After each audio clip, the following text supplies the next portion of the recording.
Donc l'objectif de ce webinaire aujourd'hui, c'est de discuter, de présenter la dématérialisation des factures fournisseurs avec Esker connecté avec JD Edwards. Donc ce connecteur étant quelque chose comment dire, de standard dans la connexion entre les deux outils. Donc pour cet événement, on a Alain Lemercier de chez Céline qui témoignera à la fin de la présentation. Je suis accompagné d'Olivier et de Cécile côté B-Workshop, donc qui ont la double compétence JD Edwards et Esker. Et je suis aussi accompagné de Fabrice Faure. Donc on n'est pas frères ni quoi que ce soit. Voilà, mais bon, globalement, qui s'occupe de nous chez Esker et qui est aussi donc Chief Sales Manager, donc qui fait tout ce qui s'occupe des ventes indirectes en fait avec les partenaires. Voilà. L'agenda donc qui est assez fourni. En fait, on va vraiment axer disons ce séminaire sur la démo. Mais globalement, ce qu'on voulait aussi faire, donc en dehors de se présenter, de vous faire un update, parce que bon, je pense qu'autour de la table, beaucoup de gens connaissent déjà B-Workshop, mais refaire un petit update de là où on en est, des nouveautés chez nous. Et puis, Fabrice présentera aussi rapidement Esker, le produit, etc. On a aussi voulu faire un focus sur le côté légal de la dématérialisation. Donc là-dessus, c'est Fabrice qui vous présentera aussi où on en est de tout ça. Donc c'est quand même un point important. Donc pour vous donner aussi un ordre d'idée et vous aider aussi si ce n'est pas déjà fait, à y réfléchir assez rapidement. Un petit focus sur le Procure to Pay, c'est là-dessus qu'on va vraiment aujourd'hui vous présenter les choses, mais vous verrez qu'Esker fait aussi l'order to cash. Donc l'idée, c'est vraiment là, on ne se trompe pas, on va vraiment être sur le côté fournisseur. On fera donc ensuite avec Olivier et Cécile une démo sur notre plateforme JDE, la plateforme OCI qui est sur OCI chez nous et avec notre environnement Esker. Et puis ensuite, on laissera la parole à Alain qui vous fera un retour d'expérience par rapport au projet qui s'était déroulé chez Céline. Et puis, le temps des questions. Donc, voilà pour l'agenda. Donc, la présentation de B-Workshop. Aujourd'hui, nous on est 65, donc ça continue à grossir. On a dépassé la barre des 100 projets. Le plateau de TMA aussi se porte très bien puisqu'on a maintenant une vingtaine de clients sur le plateau. On vient de clôturer nos comptes, donc on a fait malgré cette année difficile évidemment, une croissance quand même de 10% avec 7,3 millions de chiffre d'affaires. Et on est aussi maintenant, on accompagne maintenant plus de 60 clients en France et à l'international. On a aussi eu cet honneur cette année d'être partenaire de l'année sur notre outil NetSuite. Donc, si je vais sur le slide d'après, globalement, pour ceux qui vraiment ne nous connaissent pas, on était à la base pure player JDE. B-Workshop a été créé il y a maintenant 9 ans. Donc, on a vraiment commencé sur JD Edwards. Et puis ensuite, on s'est un petit peu diversifié avec l'arrivée de NetSuite. Et puis maintenant, cette année, avec une emphase sur d'autres outils, donc et le partenariat d'Esker, le partenariat aussi avec Kiriba, qui est un outil de trésorerie, et puis aussi de nouvelles offres autour de JD Edwards, avec All Out, qui sont pour la sécurité, avec le DAS aussi, qui est un outil de reporting intégré, avec OCI aussi, on a quand même aussi beaucoup investi cette année. Donc, on a fait pas mal de webinaires que vous avez dû suivre pour la plupart et on continuera de toute façon à aller dans cette direction. Voilà pour B-Workshop. Je fais vite parce qu'on a un contenu qui est quand même assez riche et je laisse la main à Fabrice pour vous présenter Esker. Okay, alors, merci Eric. Je vais partager mon écran. Hop. Ok, partager. Ça doit être bon, je présume que vous le voyez. Oui. C'est bon pour tout le monde? Oui. Oui, parfait. Bon, écoutez, alors ce que je vous propose de faire dans un tout premier temps, c'est de vous présenter rapidement la société Esquerre. Ensuite, je ferai un point rapide également sur le côté légal et je reviendrai sur la solution de dématérialisation de la facturation fournisseur avec les différentes grandes étapes avant de laisser la main à Olivier pour qu'il vous en dise un peu plus dans plus de détails. Donc, en ce qui concerne Esquerre, c'est une entreprise qui n'est pas toute récente puisqu'elle a plus de 35 ans. Elle est lyonnaise à l'origine et implantée aujourd'hui sur pas mal de continents à travers le monde, puisqu'on est implanté sur 4 continents. Il y a qu'en Afrique où on n'est pas présent, par le biais de 14 filiales, très présentes aux États-Unis notamment. On génère au global un chiffre d'affaires, en l'occurrence c'était le cas en 2019, de 104 millions d'euros. 104 millions d'euros, ça représente une croissance de l'ordre de 20% par rapport à l'année précédente et c'est la tendance de ces dernières années. Alors bien évidemment, on escomptait cette année une croissance du même acabit. Elle sera bien évidemment moindre, mais située vraisemblablement entre 8 et 10%. Donc, on a plutôt une société qui fonctionne plutôt pas mal. Et on a une croissance aussi en termes de nombre de collaborateurs, puisqu'on doit être aux alentours de 720, 730 collaborateurs sur l'ensemble des entités. Voilà, et puis on a un dernier point qui est intéressant aussi, c'est on propose des solutions en mode SaaS depuis plus de 10 ans. Aujourd'hui, on a plus de 600 000 utilisateurs qui l'utilisent. Voilà, donc qu'est-ce qu'on propose chez Esquerre? En fait, c'est simple, on propose une plateforme qui permet en fait de digitaliser les processus order to cash et procure to pay. On est vraiment sur les deux points de la relation client et la relation fournisseur. Sur la relation client, on va digitaliser la partie commande client. Et puis ensuite, on va automatiser la diffusion de la facture. Mais je ne rentre pas trop dans le détail puisque ce n'est pas notre propos. Par effet miroir, on va également traiter du cycle procure-to-pay, où là, pour le coup, on va s'intéresser à la relation fournisseur, bien évidemment. On va notamment commencer par traiter en fait les demandes d'achat. Donc, on va dématérialiser la demande d'achat au sein de l'entreprise. Et puis par la suite, on va également donc récupérer les factures des fournisseurs qui vont arriver, les traiter d'une façon digitalisée, en récupérer toutes les informations, les faire rentrer dans un workflow et puis ensuite les intégrer à l'ERP. J'y reviendrai un petit peu plus tard. Voilà, donc on est bien sur ces deux points d'activité chez Esquerre. Et donc aujourd'hui, la digitalisation, effectivement, ça a plutôt le vent en poupe, c'est clair. D'autant plus que d'un point de vue légal, les choses changent, en tout cas elles se précisent, puisque on a eu, alors vous le savez très certainement, on est dans l'obligation, maintenant on le sait depuis quelque temps, de dématérialiser l'ensemble des factures. C'était vrai en B2G jusqu'alors, et ça va l'être maintenant en B2B. Qu'est-ce qu'on sait de plus par rapport à il y a quelques semaines? C'est qu'on en sait un petit peu plus sur le cadencement en l'occurrence et quelles sont les entreprises qui vont être impactées. Donc ce qu'il faut retenir, c'est que finalement toutes les entreprises seront dans l'obligation de se mettre en ordre de bataille pour recevoir des factures sous un format électronique à compter du 1er janvier 2023. Donc ça concerne bien toutes les entreprises, quelle que soit leur taille. On a également en parallèle une obligation d'émettre ces factures qui, là, cette obligation va se faire de manière plus cadencée en fonction de la taille des entreprises, puisque les grandes entreprises seront dans l'obligation de les émettre sous ce format-là à compter du 1er janvier 2023. Les ETI seront dans l'obligation de le faire à partir de 2024 et les PME, ETP et autres TP vont elles être dans l'obligation de le faire à partir du 1er janvier 2025. Voilà, donc ça, c'est les points qui ont été clarifiés.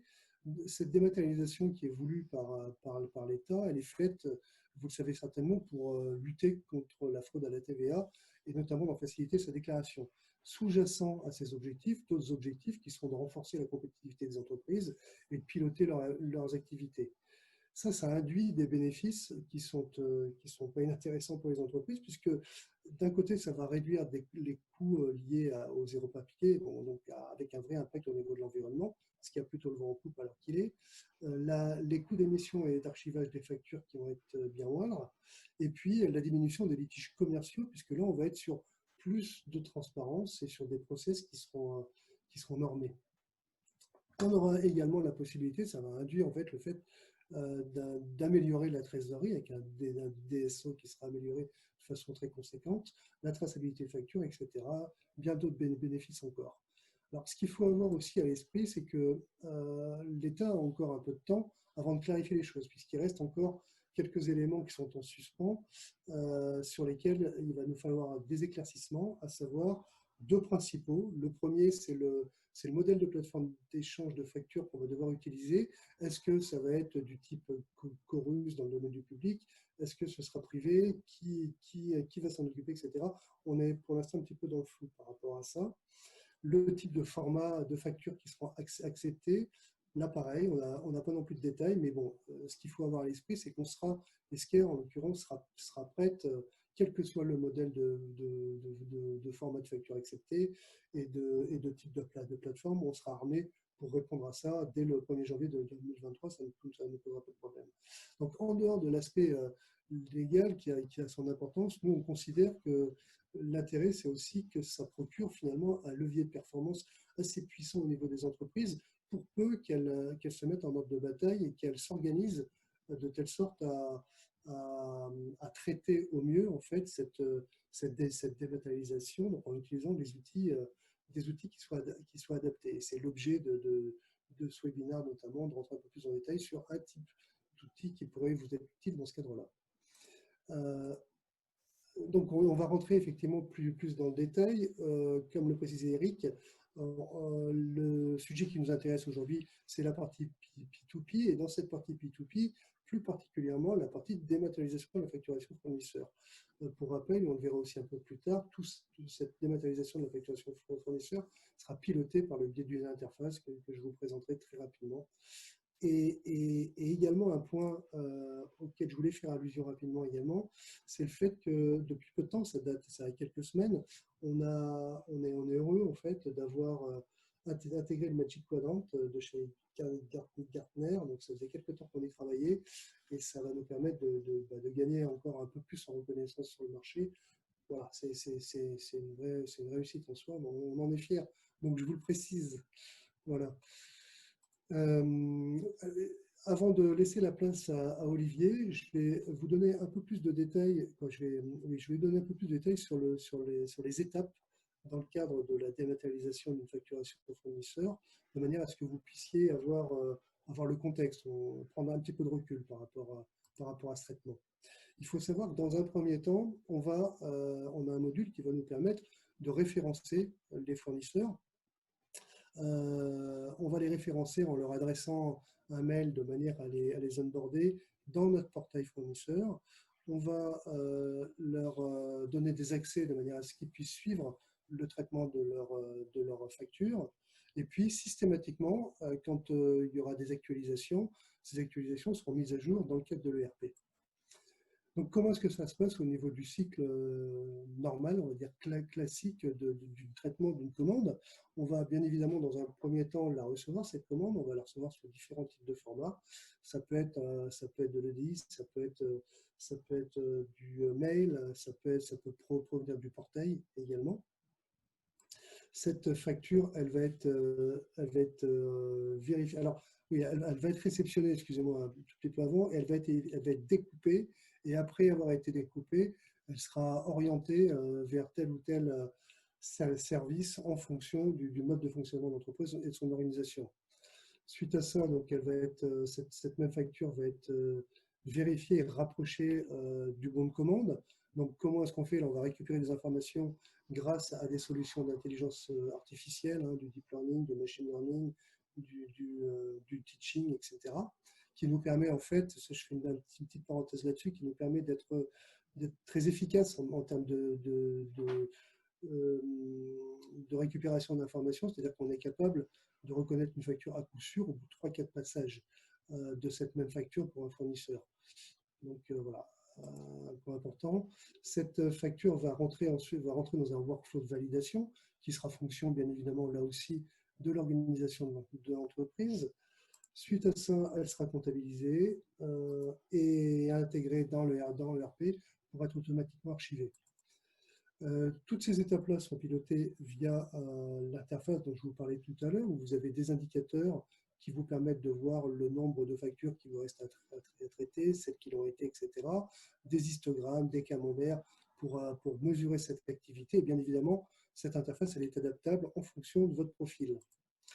Le portail dont je parlais tout à l'heure qui est important puisque ça va vous permettre d'échanger aussi avec vos fournisseurs en toute transparence. Ces échanges-là d'ailleurs sont enregistrés de manière à ce que vous puissiez vous en servir plus tard le cas échéant s'il y a des litiges ou quoi que ce soit. Mais ça permet en tous les cas plus de transparence et le fournisseur pourra suivre là, le traitement, l'état du traitement de sa facture. Et puis, un point important aussi, surtout en ce moment à l'heure du Covid, on a la possibilité de valider et de suivre l'ensemble de ces factures via un mobile, quel qu'il soit, donc avec une ergonomie qui vous permet d'avoir accès à toutes les informations et à faire ça en toute simplicité. Voilà pour vous présenter la chose d'une manière assez globale. Je vais laisser maintenant la parole à Olivier, de manière à ce que lui rentre un peu plus dans le détail avec le connecteur. Merci à tous.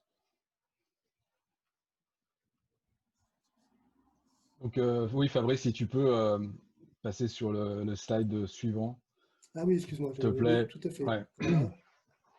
Donc voilà, donc, je vais vous parler un petit peu plus en détail de l'interaction entre Esquire et JD Edwards, donc à travers son connecteur. Donc l'offre Esquire, l'offre AP d'Esquire, en fait, comprend en plus un connecteur JD Edwards, donc full JD Edwards. Donc on va avoir en fait trois grandes interactions entre Esquire et JD Edwards, de façon à pouvoir avoir tous les éléments pour avoir un traitement AP qui soit efficace. Donc la première interaction que l'on va avoir entre les deux plateformes, c'est l'interaction liée aux éléments du référentiel. Donc JD Edwards, à travers le connecteur, va envoyer ces éléments de référentiel vers Esquire afin que Esquire ait toutes les informations qui vont lui permettre de pouvoir faire le traitement des factures qui seront reçues par la suite. Donc le référentiel, on va distinguer deux types de référentiels. Un référentiel plutôt statique, où là, JD Edwards va partager avec Esquire ses sociétés, le périmètre des sociétés concernées par le traitement AP, va aussi partager tout ce qui va être plan de compte et centre de coût, les codes taxes que l'on utilise dans JD Edwards, les devises et les conditions de paiement. En plus de ces éléments de référentiel statique, JD Edwards va partager avec Esquire, à travers son connecteur, un référentiel qu'on va appeler un référentiel beaucoup plus dynamique, qui sont le référentiel fournisseur, les commandes d'achat que l'on émet vers nos fournisseurs et les réceptions de ces mêmes commandes d'achat, de façon à ce que Esquire puisse avoir cette information et puisse la rapprocher automatiquement lorsque les factures sont reçues sur la plateforme Esquire. La deuxième interaction forte entre les deux plateformes va être l'interaction qui va se dérouler durant le processus AP. Donc le processus AP sur la plateforme Esquire va traiter deux types de factures, donc les factures avec commande et les factures sans commande. Et donc lorsque le traitement sur la plateforme va avoir des points d'interaction avec JD Edwards, donc va à ce moment-là envoyer l'information dans l'autre sens, donc de Esquire vers JD Edwards. Donc on a une intégration là qui va être dynamique pour les deux types de factures. Donc on a à la fois cet enregistrement qui est fait dans JD Edwards automatiquement, mais aussi une mise à jour de la facture à l'intérieur de JD Edwards pour ce qui concerne son statut de paiement et son approbation de paiement. Et la dernière interaction que l'on va avoir entre les deux plateformes, donc c'est une interaction lorsque JD Edwards va renvoyer en fait l'information à Esquire que la pièce et le document a terminé son traitement AP par le paiement de cette pièce. Donc cette information est aussi très importante à remonter sur la plateforme puisque, comme Fabrice en a parlé, on a la possibilité de mettre en place un portail fournisseur sur la plateforme Esquire et donc les fournisseurs sont à même de récupérer ces informations sur leur facture à travers ce portail et ne pas solliciter constamment les équipes fournisseurs des entreprises partenaires. Donc je vais, après cette présentation, on va passer directement sur la démo. Donc je vais partager mon écran et on va commencer la démonstration sur l'outil. Donc la première étape, bien sûr, de tout traitement AP ou traitement P2P, c'est d'abord de créer une commande d'achat. Donc on va commander une prestation à un fournisseur et ensuite on va faire toutes les étapes qui vont nous emmener jusqu'à l'intégration de la facture dans JD Edwards. Donc là, je suis sur l'écran de saisie des factures fournisseurs, des commandes d'achat, pardon. Et donc je vais créer une commande d'achat pour ma prestation. Donc là, je crée une nouvelle commande rapidement.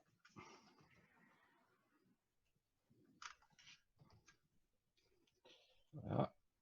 Donc j'ai ma commande 2022 qui s'est créée.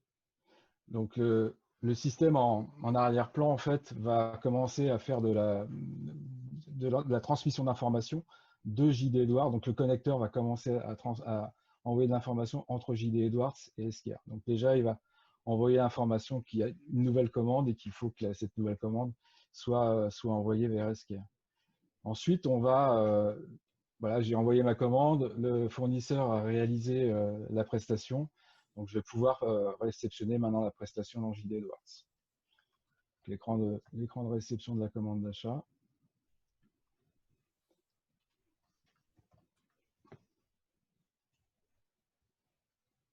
Donc je sélectionne ma commande, je réceptionne ma commande.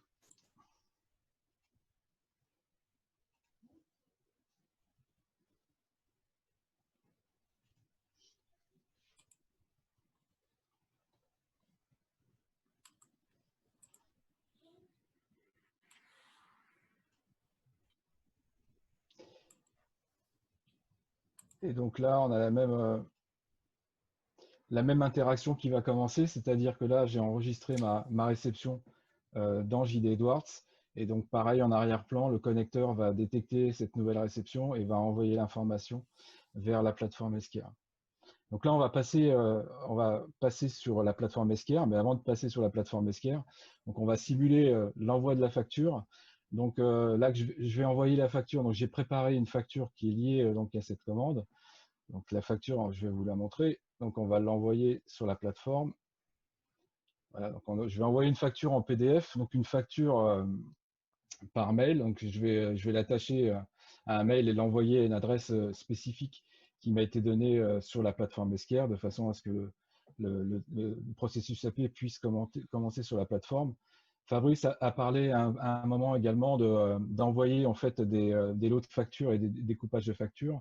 Donc là, on va être plutôt dans un traitement qui va être plutôt un traitement en masse de plusieurs factures envoyées. Donc il y a différents canaux de transmission de la facture vers la plateforme Esquire. Là, je vais utiliser le canal de transmission par mail. Vous pouvez aussi envoyer un lot de factures en PDF, par exemple, à travers un scan, par exemple, un scan d'un lot de facture. Et donc là, il y aura une étape supplémentaire qui sera de découper le lot en factures individuelles pour qu'on puisse, la plateforme puisse les traiter. Donc là, je vais juste envoyer une seule facture par email, c'est tout à fait approprié. Donc, je crée un envoi vers la plateforme. Donc, j'ai mon adresse particulière qui m'a été donnée par la plateforme Esquire et j'envoie donc la facture.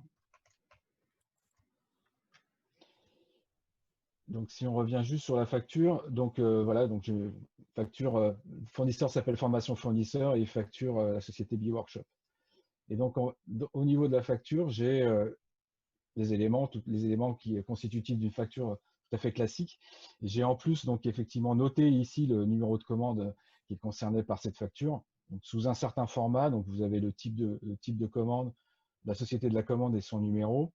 Et ce format a été également en fait renseigné au niveau de la plateforme Esquire de façon à faciliter sa reconnaissance. Donc, on va envoyer ce document.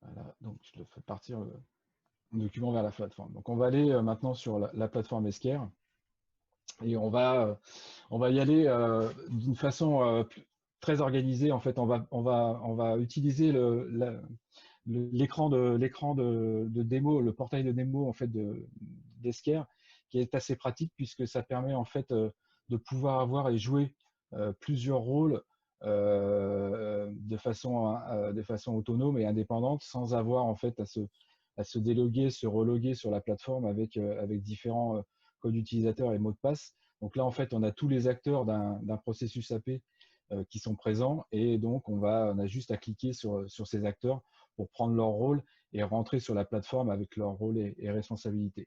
Donc là, on est dans le cadre d'un envoi de facture avec commande.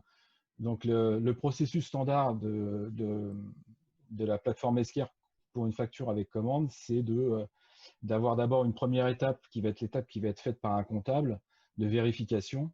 Et une fois que cette vérification est faite, le comptable va enclencher la comptabilisation de cette facture et ensuite demandera dans un workflow d'approbation l'approbation de paiement à différents acteurs. Donc moi, je vais d'abord me connecter à la plateforme donc sous un rôle de comptable, donc qui est ce rôle ici pour vérifier la facture et demander sa comptabilisation. Donc je vais arriver donc sur l'écran de la plateforme Esquire, l'écran qui permet voilà, de faire, dont tu as parlé un peu Fabrice tout à l'heure, qui permet de contrôler les informations, les actions que doit enclencher et doit faire le comptable ou autre personne ou autre rôle qui se connecte. Donc on a un écran ici qui est un peu un écran tableau de bord, donc avec des indicateurs très visuels qui nous dit quelles actions sont à faire ou quelles informations sont à contrôler ou vérifier par rapport à son rôle. Et ensuite, on a un certain nombre de graphes comme ça, d'indicateurs qui nous donnent des informations aussi sur éventuellement des choses qui seraient à corriger ou juste pour avoir des statistiques. Par exemple, pour un manager AP qui va vouloir benchmarker son processus. Donc là, moi, en tant que comptable, j'ai donc une action à faire puisqu'on m'a assigné 3 factures. Donc là, dans ces 3 factures, je vais aller regarder effectivement mes actions sur ces documents. Donc je clique directement sur le chiffre affiché. Et donc la plateforme voilà, me donne la liste des documents sur lesquels j'ai agi. Donc là, on voit que en fait, j'avais 2 factures qui m'étaient déjà assignées que je n'avais pas encore pour l'instant traitées. Et on a donc une nouvelle facture qui est arrivée, donc la dernière facture, la PO004. Donc je vais ouvrir cette facture et donc je vais la traiter. Donc là, j'ai actuellement un statut et un état de la facture qui est à vérifier. Donc il faut que je la vérifie pour que le processus puisse continuer. Donc j'ouvre le document et j'arrive sur l'interface d'interaction Esquire sur le traitement des factures. Voilà. Donc là, j'ai juste un écran ici qui m'avertit que voilà, je peux avoir des risques de doublons sur certaines factures. Donc je le prends en compte et je referme l'écran. Donc là, j'ai une interface assez classique de traitement d'une facture, c'est-à-dire que j'ai sur ma droite l'image de la facture avec tous les champs qui ont été reconnus sur la facture et dont la plateforme s'est servie pour alimenter les champs qu'on va voir sur la partie gauche de l'écran.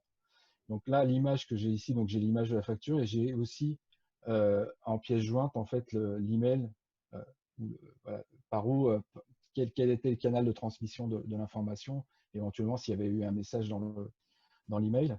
Donc là, je retrouve effectivement tous les éléments et toute l'identification que la plateforme a pu faire. Donc là, on est sur une reconnaissance très très bonne, très haute du document, puisqu'en fait, la plateforme a pu identifier directement le numéro de commande qui était en lien avec cette facture, a pu extraire le numéro de la facture, a pu extraire et identifier le fournisseur qui est concerné par cette facture.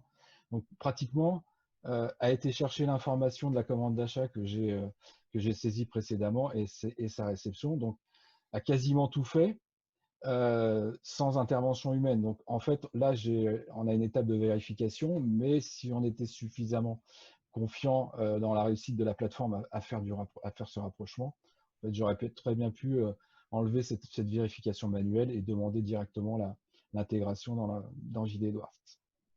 Donc ce que l'on voit aussi, c'est que donc on a un workflow qui s'est activé en même temps que la facture a été traitée.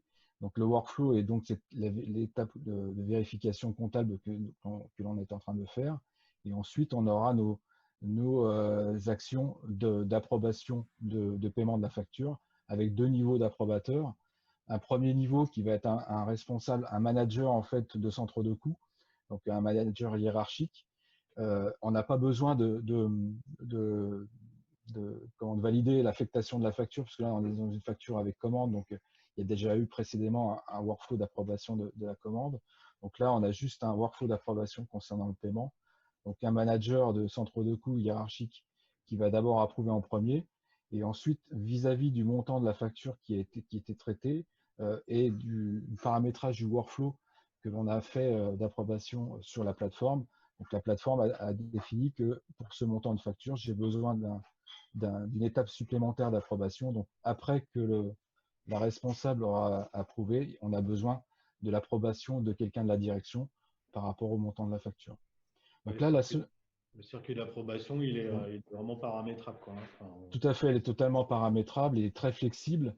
Et on a un certain nombre de cas et de types d'approbation qui sont possibles sur la plateforme.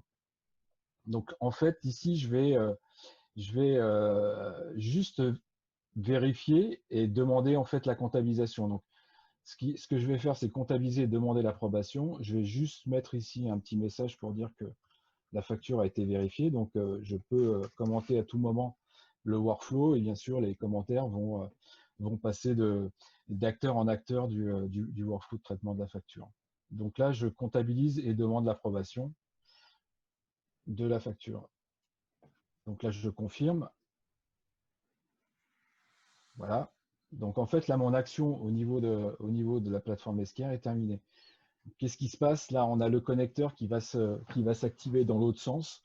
Donc là, la plateforme va envoyer les informations de facture et de rapprochement de commandes vers JD Edwards.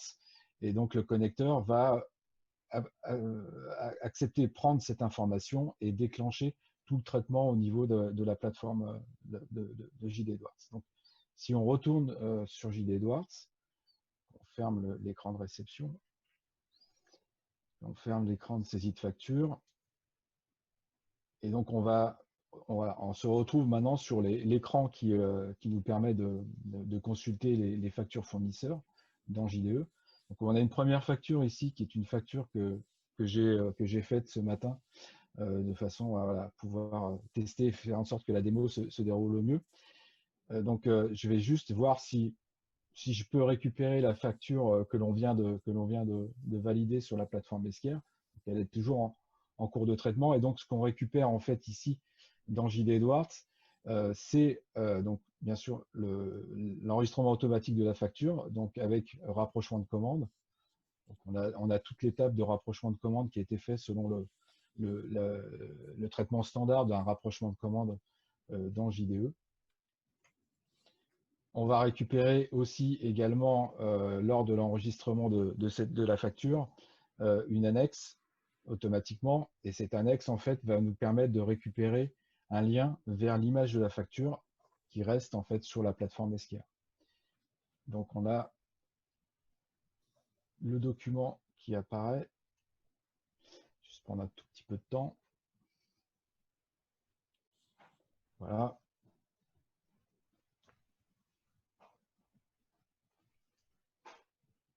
Voilà, donc on retrouve l'écran que l'on a vu tout à l'heure sur la plateforme directement, donc l'image à droite, et les éléments de la facture, les éléments détaillés de la facture à gauche. Là, il n'y a aucune action possible, c'est juste voilà, un contrôle visuel de la pièce.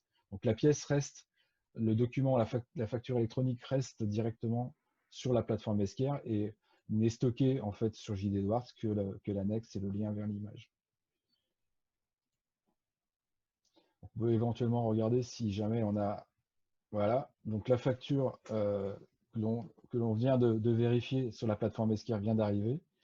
On a le document 27. Et ce que l'on voit également, c'est que la facture est arrivée comptabilisée en statut H, donc elle n'est pour l'instant pas approuvée pour paiement, donc ce qui est normal puisqu'on a encore le workflow d'approbation de paiement qui doit se dérouler. Donc ça va se dérouler sur la plateforme Esquire. Donc on va retourner sur la plateforme Esquire et on a vu qu'on avait 2 étapes d'approbation. Donc je vais faire d'abord moi l'étape d'approbation de Christine, manager, et je laisserai l'étape d'approbation d'Alice se faire avec Cécile qui va prendre le rôle de la CEO de la société du workshop. Donc je retourne sur la plateforme Esquire et je vais me déconnecter de la plateforme. Alors, juste fermer. Voilà. Donc j'ai vu, je viens de voir également que j'ai reçu donc une notification. Donc là, en tant qu'approbateur, effectivement, je ne vais pas me connecter tous les jours à la plateforme puisque c'est pas mon rôle de faire du traitement AP.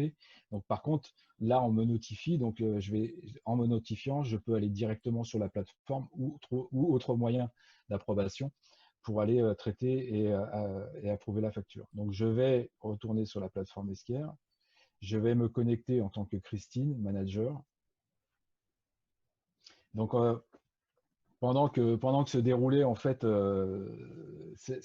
toute cette partie-là, en fait, ce qu'a fait aussi le connecteur JD Edwards, c'est que lorsque la facture a été enregistrée dans JD Edwards, l'information est remontée vers la plateforme Esquire et Esquire a enregistré que son document interne concernant cette facture, en fait, a été bien comptabilisé dans JD Edwards, a stocké ce numéro de comptabilisation dans JD Edwards et ensuite a défini que l'étape de comptabilisation s'était bien passée et pouvait donc passer à l'étape suivante qui était l'approbation.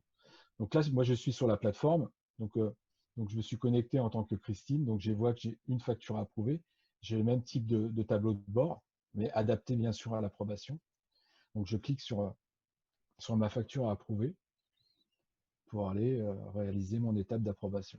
Donc, j'ai le même écran qui me présente la facture ou si j'avais plusieurs factures à traiter, à approuver.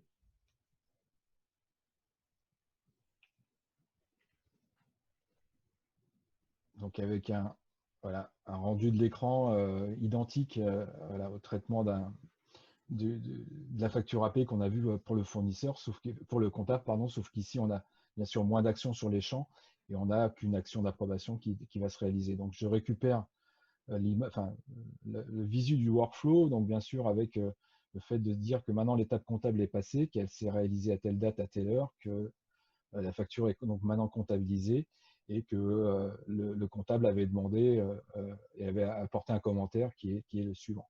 Donc je suis sur l'étape d'approbation. Donc si j'ai pas le temps, si j'ai pas le temps d'approuver pour l'instant ou que je veux me donner encore un petit temps de réflexion, je peux mettre la facture en attente. Si par contre je considère ne pas avoir assez d'informations pour pouvoir approuver la facture dès maintenant, je peux faire une demande d'approbation supplémentaire. Ce que je vais juste faire, c'est de demander à une autre personne identifiée sur la plateforme qui sera à peu près au même niveau, au même rôle dans un workflow, voilà, de demander de l'information supplémentaire et de faire en sorte que moi je puisse faire mon action d'approbation. Donc là, pour la démo, je vais l'approuver. Donc je suis OK avec la facture et son traitement. Donc je vais dire que je suis OK pour paiement. Voilà. Et donc j'approuve la facture. Et là, pour l'instant, il ne se passe toujours rien dans JD Edwards puisqu'on a une seconde étape à faire d'approbation parce que le montant était supérieur à ce qui était autorisé pour Christine, pour le manager Christine. Donc là, je vais laisser la main à Cécile parce que je crois qu'Alice a une action à faire sur l'approbation. Alors, Cécile, je te laisse prendre l'écran. Ouais, vous voyez bien mon écran? C'est bon? Alors peut-être que j'arrête. Non, moi non. Peut-être non. Ah. Non, c'est Voilà. bon, c'est bon. C'est bon? Ouais. Voilà. Donc je vais me connecter en tant que Alice CEO sur l'application Esquire Anywhere sur mon téléphone. Donc c'est plutôt simple d'utilisation. Alors ce qui est pratique, donc là on voit bien que j'ai une facture à approuver. Elle est dans ma liste ici. Quand je clique dessus, je peux voir tout le détail. Je peux voir les commentaires que Jean Comptable, le commentaire que Jean Comptable avait mis, le commentaire de Christine Responsable. Et en haut à droite, j'ai un petit œil et je peux voir l'aperçu de la facture. Voilà. Et avec le bouton en bas, je peux cliquer sur approuver et je peux saisir un commentaire si je veux. Mais bon, là, on a déjà vu pas mal de commentaires. Et voilà. Donc là, j'ai approuvé ma facture. Très bien. Merci Alice. Je vous en prie. Et tous les types de mobiles sont compatibles en l'occurrence.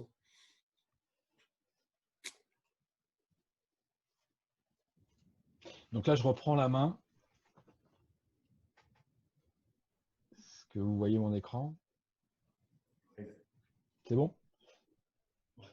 Et donc là, la dernière action dans le processus va être effectivement, maintenant que la facture est approuvée du côté Esker, que le connecteur mette à jour la facture côté JD Edwards, donc change son statut de paiement. Et là, vraiment, toute dernière étape sera de renvoyer l'information de paiement à Esker, mais pour ça, on n'aura pas le temps de vous le montrer, parce que je pense qu'on est déjà peut-être un petit peu tout juste. Donc, on va juste attendre un petit peu, mais je pense que là, on devrait avoir l'information de la mise à jour du statut qui va arriver assez rapidement. Et donc, la facture va passer en statut A et pouvoir suivre son traitement, mais cette fois-ci dans JD Edwards, afin d'être payé. Ça a un tout petit peu de temps. C'est du temps réel. En fait, nous, on a schedulé les interfaces.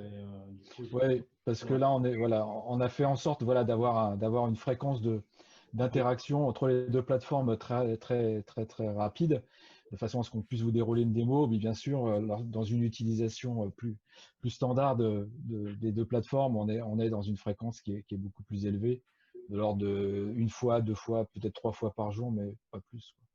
Donc là, Donc là, on a l'information qui s'est mise à jour. Donc, ma facture est approuvée côté Esker. Elle est maintenant approuvée côté JD Edwards, sans aucune autre action que de rafraîchir son écran d'information. Okay, Moi, j'ai terminé, Eric. Fabrice, si vous voulez reprendre la main. Je vous laisse continuer.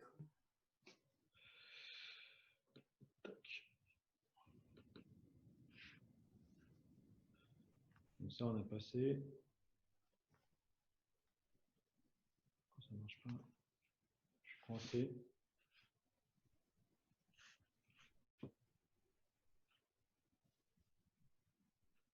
Je n'arrive pas à bouger. Là. Je peux en profiter, si tu veux, Eric, pour répondre à ce que je vois qu'il y a quelques questions. Là, je peux répondre déjà à une question rapidement. On nous demande s'il y a un workflow de validation de la commande sur la plateforme Esker. Alors oui, il y a un workflow de validation. Il faut savoir qu'il y a différents types de modules. Là, on parle de la dématérialisation de la facturation fournisseur, mais on a aussi un module qui s'appelle Procurement et qui permet effectivement de suivre tout le workflow de la validation de la commande qui est fait pour ça en l'occurrence. Oui, par contre, il est François qui parle, il n'est pas dans le connecteur standard. Il n'est pas dans le connecteur standard, alors peut-être pas. Ouais, ok. Ok, donc on va maintenant.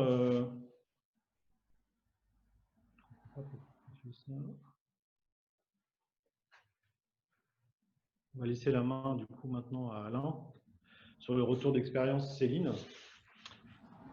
Oui, bonjour à tous. Donc, pour ceux qui ne connaissent pas, donc Céline est une société du groupe LVMH, qui est dans la division fashion, donc maroquinerie et mode. Et c'est une société qui est en très très forte croissance. Donc, nous avons actuellement 40 000 factures fournisseurs sur 2020, en forte croissance par rapport il y a encore 3-4 ans, on était plus sur les 20 000 factures. On prévoit des croissances encore importantes sur les années à venir, malgré le Covid, donc il nous a ralenti cette année, mais on va reprendre assez fortement, notamment grâce à l'Asie. Et ce qui s'est passé, donc, c'est que notre service comptable, ben, lui, n'évoluant pas en nombre de personnes, on s'est trouvé très vite engorgé. Et donc, avec des factures qui finissaient par ne pas être saisies, elles étaient perdues. Alors, soit elles arrivaient à la compta, soit dans les directions. Elles n'arrivaient pas à temps, on demandait des duplicata donc aux fournisseurs.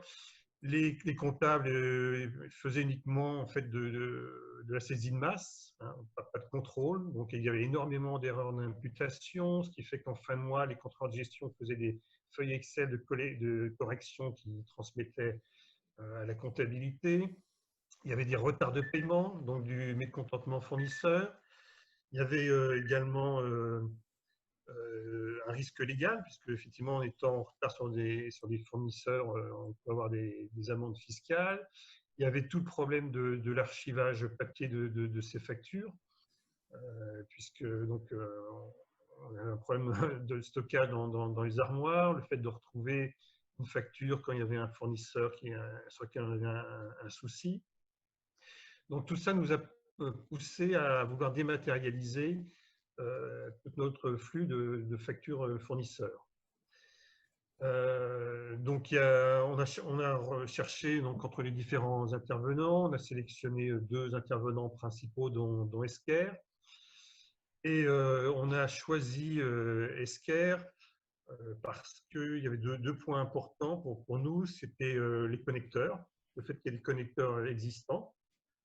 Son concurrent n'en avait pas et c'était à nous de prendre complètement en charge la construction de ces connecteurs.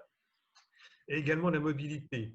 La mobilité parce qu'on a énormément de managers qui voyagent à travers le monde et donc il faut, s'ils sont en Asie, en Amérique ou ailleurs, qu'ils puissent assurer la continuité de l'activité et valider les factures. Donc c'était 2 points essentiels. Ce qui est important dans les clés du succès de ce genre de projet, très nettement, c'est un projet avant tout de conduite du changement.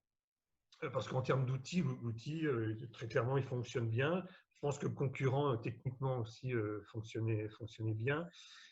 Mais ce qui est important, c'est donc la conduite du changement, donc d'avoir vraiment des sponsors au niveau de la direction générale, parce qu'il faut convaincre toutes les directions d'y passer. Chez nous, ce n'est jamais évident parce qu'on a des directions artistiques qui sont très, très puissantes et qui ne sont jamais très, très moteurs pour passer sur des outils informatiques et autres. Donc, il y a cet aspect-là qui est très important.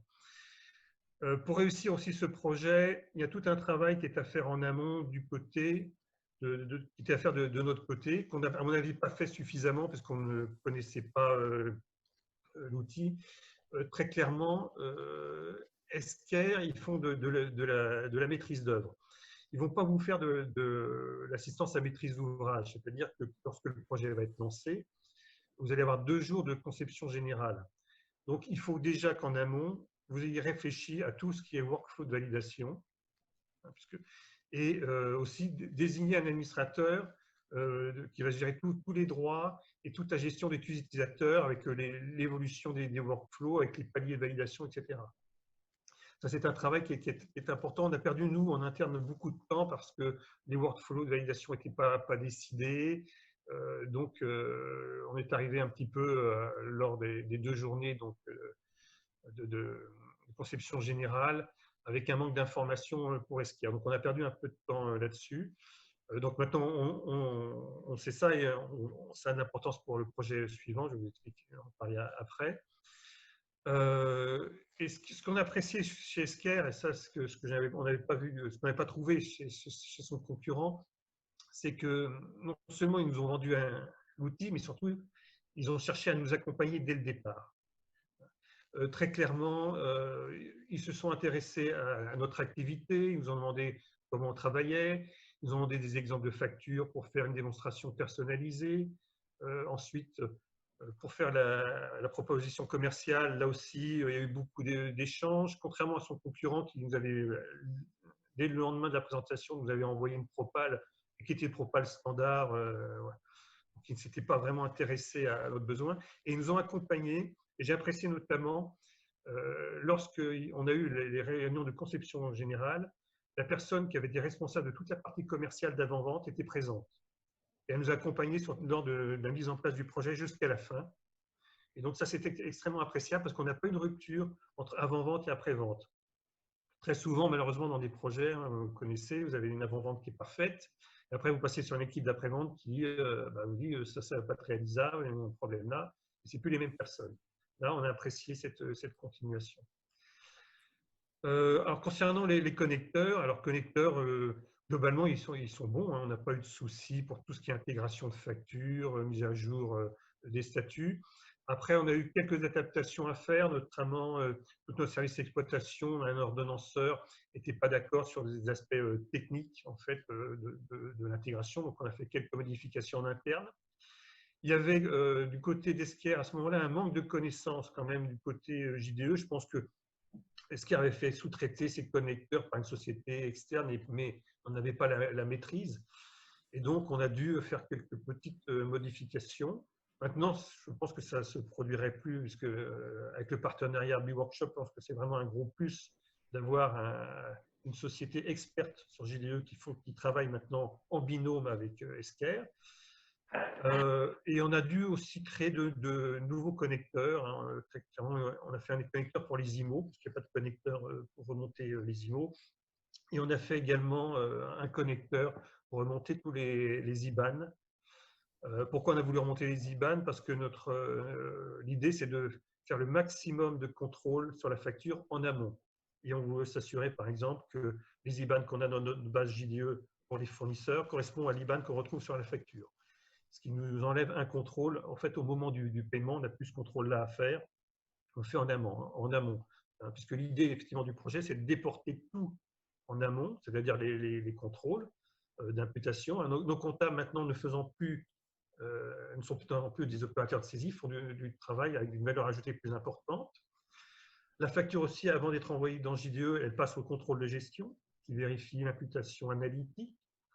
Donc, normalement, on a des factures, lorsqu'elles arrivent dans JDE et au workflow de validation pour paiement, normalement, sont en qualité. Donc là, on gagne énormément ensuite dans le process de validation et de paiement. C'est pour ça que maintenant, on n'a plus de retard de paiement avec nos fournisseurs, ce qui a amélioré grandement les relations avec nos fournisseurs. On a des comptables qui font un travail de valeur ajoutée quand même qui est plus importante. Et le contrôle de gestion va également faire un travail non plus de rectification, mais un travail de mise en qualité. Voilà. Et donc, la conclusion, vous voyez, alors, aussi un point qui a été très, très important, le projet a été lancé en juillet. On était en recette dès le mois de septembre, en production en octobre 2019, hein, tout ça en 2019, avec 3 directions pilotes. Et ensuite, on avait un déploiement prévu jusqu'à la fin du premier semestre 2020 sur les différentes directions.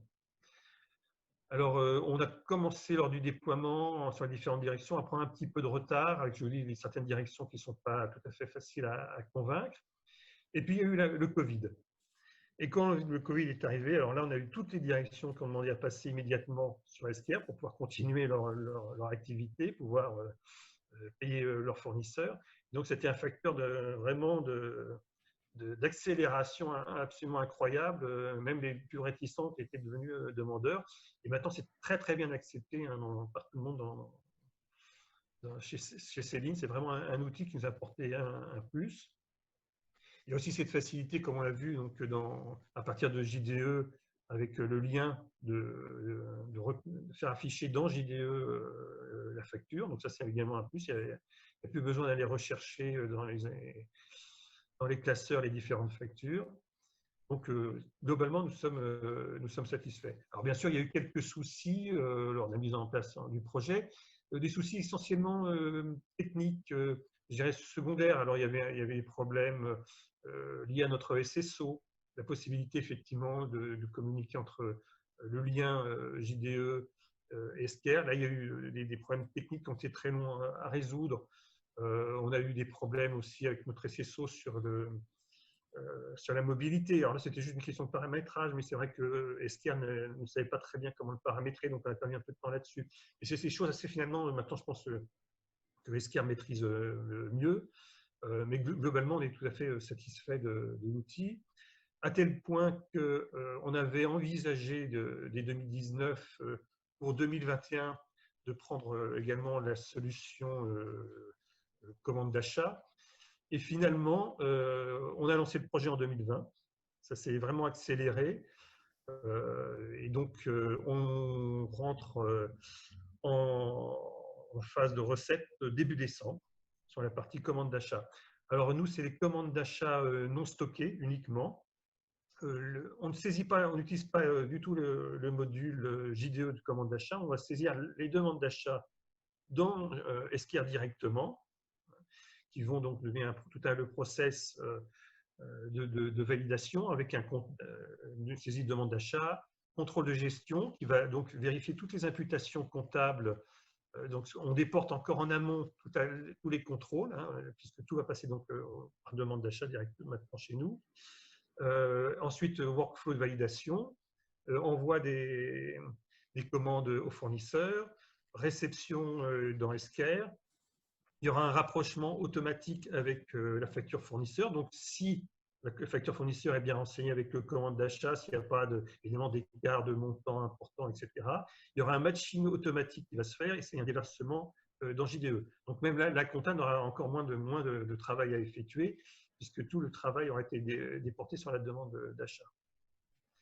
Voilà, donc c'est l'essentiel de mon retour. Je ne sais pas si vous avez des questions.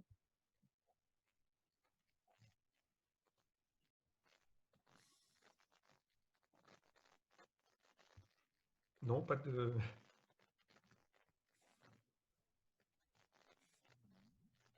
Ok. Bah, merci beaucoup, Alain. Après, pour les questions, on va, je sais pas, Patricia, on va le gérer, on le gère à l'écrit ou tu as des questions à… Bonjour. S'il y a des questions qui s'adressent directement à Monsieur Le Mercier, je pense que effectivement tu peux les relever dans le chat et puis dans les questions-réponses et afin que Monsieur Le Mercier réponde directement, ça peut être intéressant. Par exemple, je vois une question, est-ce que Céline utilise l'appli téléphone? Ah oui, énormément. Oui, pour la validation, tous les managers utilisent ça. Hein. Ok. Et moi, j'utilise également. Elle est très bien, c'est très clair. Une autre question qui semble s'adresser à vous. Au final, est-ce que vous créez vos commandes d'achat via Esquire? Effectivement, on va créer les demandes d'achat dans Esquire. On n'utilisera pas JDE pour les commandes d'achat. Elles ne seront pas du tout présentes dans JDE, elles seront que dans Esquire. L'outil Esquire, quand même, puisque là, il ne s'agit pas de commandes stockées, c'est de non stockées qui est donc destiné à toutes les directions, comme je dis, notamment artistiques. On ne va pas leur donner JDE pour saisir des commandes d'achat. C'est très clairement pas convivial, contrairement à l'outil Esquire. Donc, voilà, donc on passe directement dans Esquire. Il n'y a pas de connecteur. À un moment, on aurait souhaité ça, avoir un connecteur d'Esquire vers JDE pour redescendre ces commandes d'achat, mais pour moi, ce n'est pas essentiel. Je regarde parmi les autres questions, mais peut-être, Johan, vous pouvez regarder dans les questions s'il y en a qui vous semblent plutôt s'adresser. Il y a pas mal de questions techniques, donc effectivement, oui. avec c'est pour ça que j'essayais juste de créer les questions qui s'adressent à Monsieur Le Mercier. Merci effectivement pour vraiment, merci pour ce témoignage parce qu'il est vraiment très transparent et vous dites des choses notamment sur les limites JDE effectivement qu'on reconnaît tous et qui sont effectivement pertinentes. C'est un bon retour d'expérience. Après, je vois il y a pas mal de questions. Je vois notamment une question, je pense que c'était de Franck Lasserre, sur le taux de reconnaissance des factures dans Esquire, en fait. Et ça, c'est intéressant parce que je crois que justement, Olivier Sicolin l'avait abordé quand on avait échangé un peu ensemble. Je crois que justement, c'est assez rapide, hein, c'est ça. Je sais pas si… En fait, on parle de taux, mais enfin, sur Esquire, il faut savoir qu'une facture, en fait, au bout de 3 passages, elle est reconnue. En fait, il n'y a plus d'erreurs, ou vraiment de rares exceptions. Il y a Alain qui nous a remonté le fait que sur certaines commandes étrangères, il y avait quelques soucis. Mais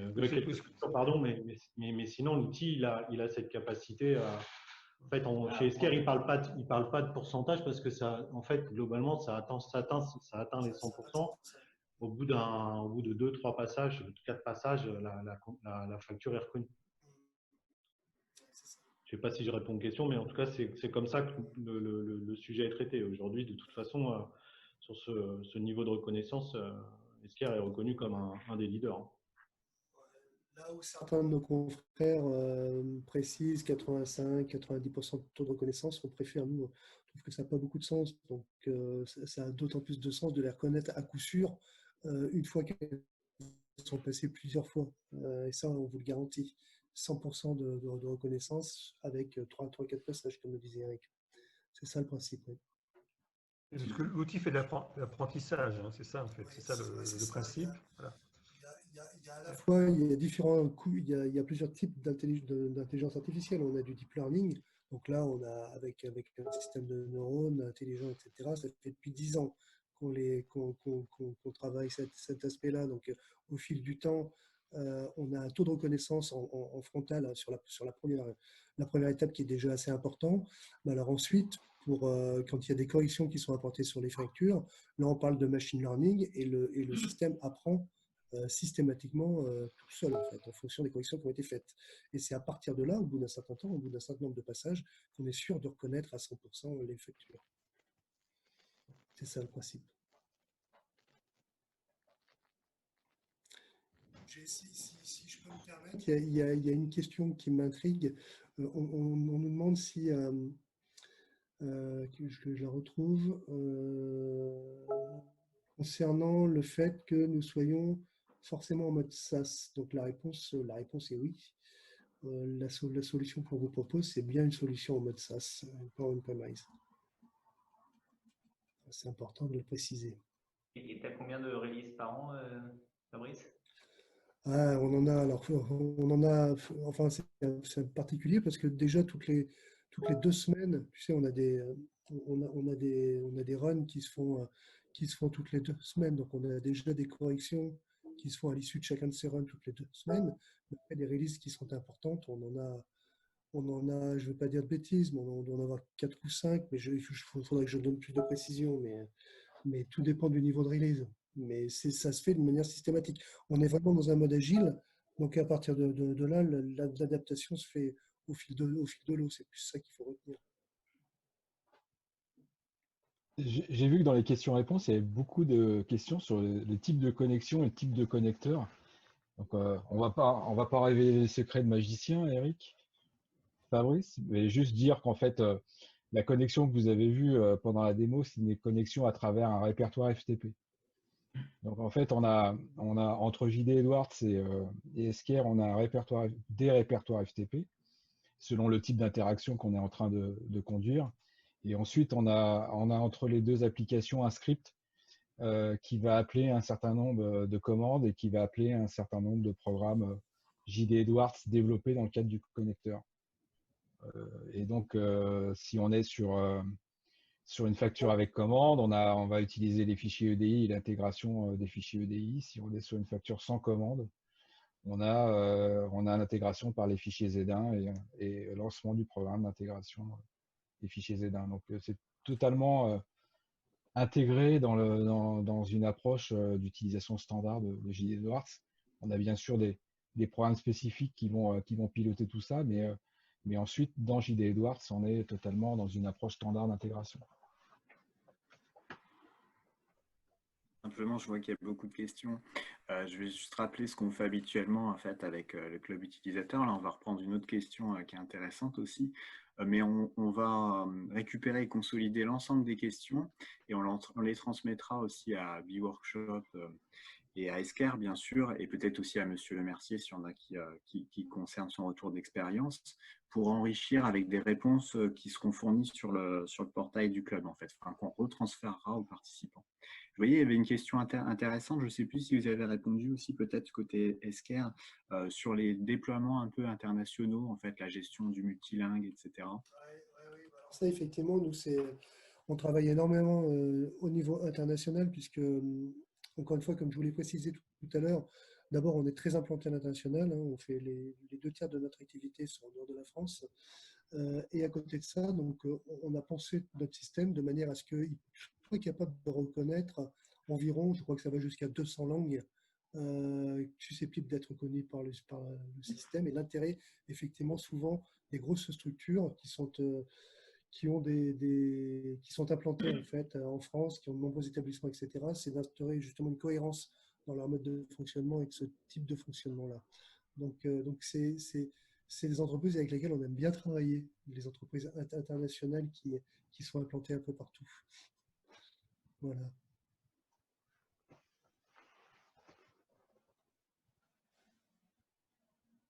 Et Eric, si parmi les questions, il y a des questions sur lesquelles vous vous sentez à l'aise de répondre également. Après, il y a des questions peut-être aussi plus d'ordre technique sur l'implémentation. On peut prendre le temps aussi d'y répondre en off si vous préférez. Je vois notamment une question d'Erwan Roudot sur l'intégration. Ça, c'est peut-être pour Olivier. Entre JDE et Esker, en fait, il y a possibilité d'utiliser des fonctions Café One en fait, plutôt que l'annexe. Alors, je ne sais pas si tu avais répondu, Olivier, tout à l'heure, peut-être un petit peu. Oui, alors après, il faut juste qu'on regarde. On a un petit point technique à voir avec la plateforme pour pouvoir utiliser l'intégration Café One, mais oui, c'est tout à fait possible. Il y a peut-être encore aussi une question qui me paraît être intéressante, même si elles le sont toutes, celle-ci tout particulièrement. Je la lis: à partir de combien de factures par an le déploiement d'Esker devient rentable? Donc, en fait, pour atteindre un ROI, on part du principe, nous, qu'il faut être à minima, pour que la solution soit rentable, à minima, on va dire, de l'ordre de 8 à 10 000 factures. Là, vous disposez d'un connecteur, donc pour le coup, on peut être en dessous, puisque le coût d'implémentation va être moindre. Donc, on est plutôt en règle générale, on est plutôt chez Esker, on est plutôt sur un minima de l'ordre de 10 000 factures. En moyenne, nos clients génèrent entre 40 et 50 000 clients, 50 et 50 000 factures, mais on a aussi des clients qui en génèrent plusieurs millions à l'année, pour vous donner une idée. Donc voilà, il faut prendre bien sûr en considération le coût d'implémentation, qui généralement l'implémentation dure à minima de l'ordre de 30 jours, à minima. Après, c'est fonction de la taille, c'est sûr, mais surtout des différentes caractéristiques, puisque comme ça a été dit tout à l'heure par Alain, il peut y avoir pas mal de spécificités dans le cadre du déploiement et de la mise en place. Donc à partir de là, ça peut prendre un peu de temps. Donc ça dépend vraiment de ces paramètres-là. Mais il faut compter en règle générale à minima de l'ordre d'une 30aine de jours pour l'implémentation.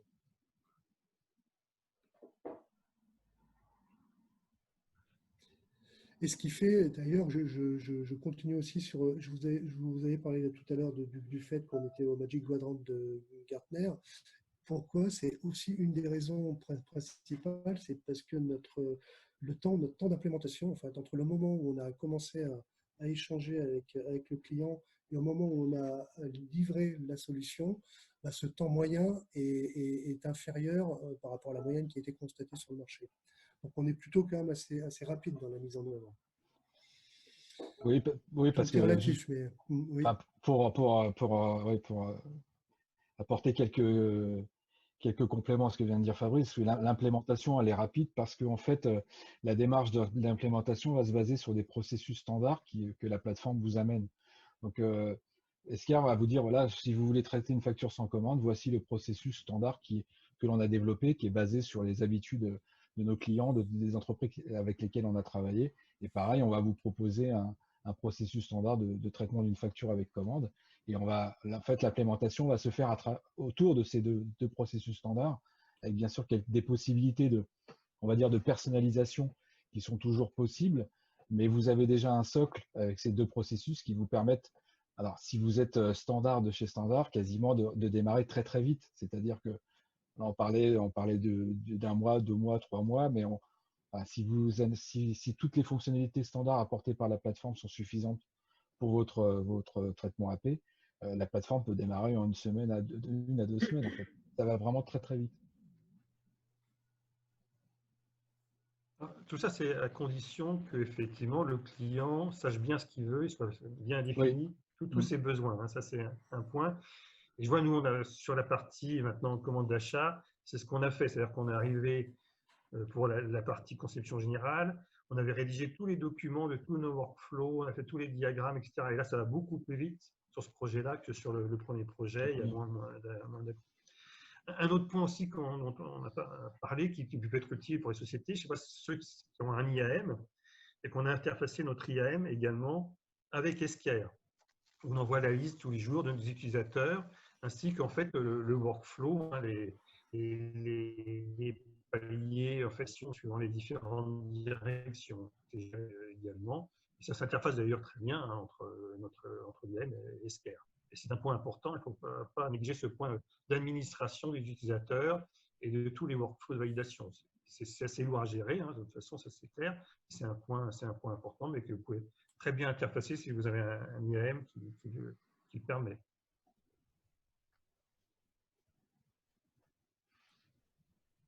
J'ai une question aussi peut-être pour Monsieur Le Mercier. Alors, je ne sais pas si vous y aviez peut-être répondu tout à l'heure sur les difficultés ou les facilités d'adoption de la solution par vos utilisateurs. En fait, vous avez eu des feedbacks un peu, Monsieur Le Mercier, justement de vos utilisateurs par rapport à ça. Ouais, écoutez, ça s'est fait très très bien. Hein. Même les réticents. Alors, vous avez différents types de populations. Alors, vous avez les comptables qui étaient quand même contents de passer d'un travail pénible à un outil qui leur permet d'avoir une valeur ajoutée plus importante. Les contrôleurs de gestion, effectivement aussi, qui n'ont plus à faire ce travail de fin de mois, de rectification de toutes les factures erronées, ont apprécié. Et après, vous avez toute la grande population des valideurs. Et eux, comme je vous dis, avec la mobilité, ils sont très très contents de ces outils, quoi. D'autant plus que derrière, ça engendre une satisfaction fournisseur, moins de problèmes dans les services pour retrouver des factures, gérer les impayés, etc. Donc, très très vite, c'est adopté et ça entraîne une véritable satisfaction. Oui, c'est plutôt un projet qui vous fait un bon relais de communication en fait pour la DSI du coup au final aussi également. Oui, tout à fait, oui. Et je vous dis à tel point que le projet qu'on a lancé, le commande d'achat, il n'était pas prévu cette année, qu'avec le Covid, la quasi-totalité de notre budget a été supprimée et que ce budget a été créé cette année pour les commandes d'achat Esker. Donc voilà, c'est-à-dire que c'est très très bien ressenti par la direction générale et toute la direction financière. Si je peux me permettre d'apporter une précision, on est quand même très orienté expérience client chez Esker de plus en plus. Donc, quand on met en place ce type de solution, avant de la mettre en place, on passe beaucoup de temps avec les utilisateurs, avec le principe d'utilisateur finalement de la solution. Donc, on va d'abord comprendre dans le détail quels sont ses besoins, quel est son mode de fonctionnement, pour ensuite proposer une solution qui soit adaptée. C'est pour ça qu'on passe quand même pas mal de temps dans ce cadre-là. Et ensuite, alors on ne se contente pas de ça, c'est qu'une fois que c'est fait, une fois même que ça a été implémenté, une fois même que ça a été utilisé, dans un second temps, plus tard, on a une équipe qui se soucie de savoir si l'utilisation est toujours en phase par rapport à la pratique de l'entreprise. Donc il y a aussi ce suivi-là qui se fait dans le temps de manière à ce que effectivement cette expérience client, cette utilisation soit optimisée et sans lâcher le client entre guillemets après son implémentation et après surtout la livraison de la solution. C'est aussi ça notre mode de fonctionnement.